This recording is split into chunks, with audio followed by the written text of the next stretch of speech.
Mga Kawikaan Kapitulo 7. Anak ko, ingatan mo ang aking mga salita, at impukan mo sa iyo ang aking mga utos.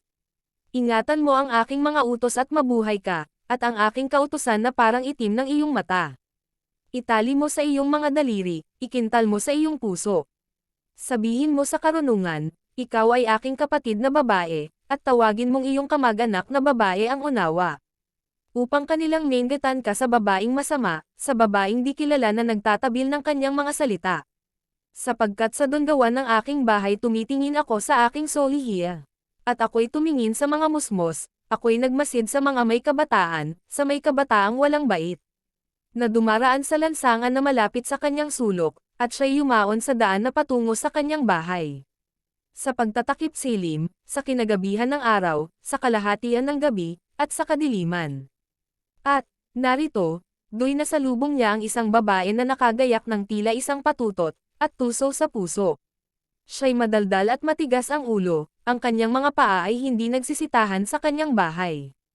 Ngayoy nasa mga lansangan siya, mamaya'y nasa mga luwal na dako siya, at nag-aabang sa bawat sulok.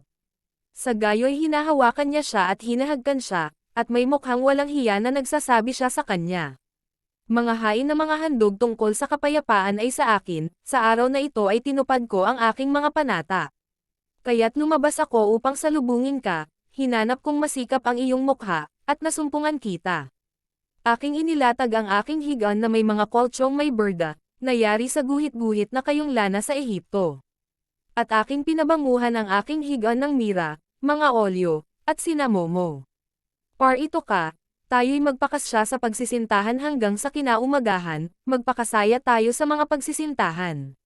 Sapagkat ang lalaki ay wala sa bahay, siya'y naglakbay sa malayo. Siya'y nagdala ng supot ng salapi, siya'y uuwi sa bahay sa kabilugan ng buwan. Kanyang pinasusuko siya ng karamihan ng kanyang mga matamis na salita, hinihila niya siya ng katebilan ng kanyang mga labi.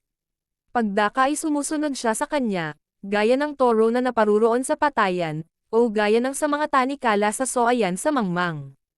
Hanggang sa lagpasan ng isang palaso ang kanyang atay, gaya ng ibong nagmamadali sa bitag, at hindi nakakaalam na yaoy sa kanyang buhay. Ngayon nga, mga anak ko, dinggin ninyo ako, at makinig kayo ng mga salita ng aking bibig. Huwag humilig ang iyong puso sa kanyang mga lakad, huwag kang lumiko sa kanyang mga landas. Sapagkat kanyang inihiga ang maraming may sugat, oo, lahat niyang pinatay ay isang makapangyarihang hukbo. Ang kanyang bahay ay daang patungo sa Sheol, pababa sa mga silid ng kamatayan.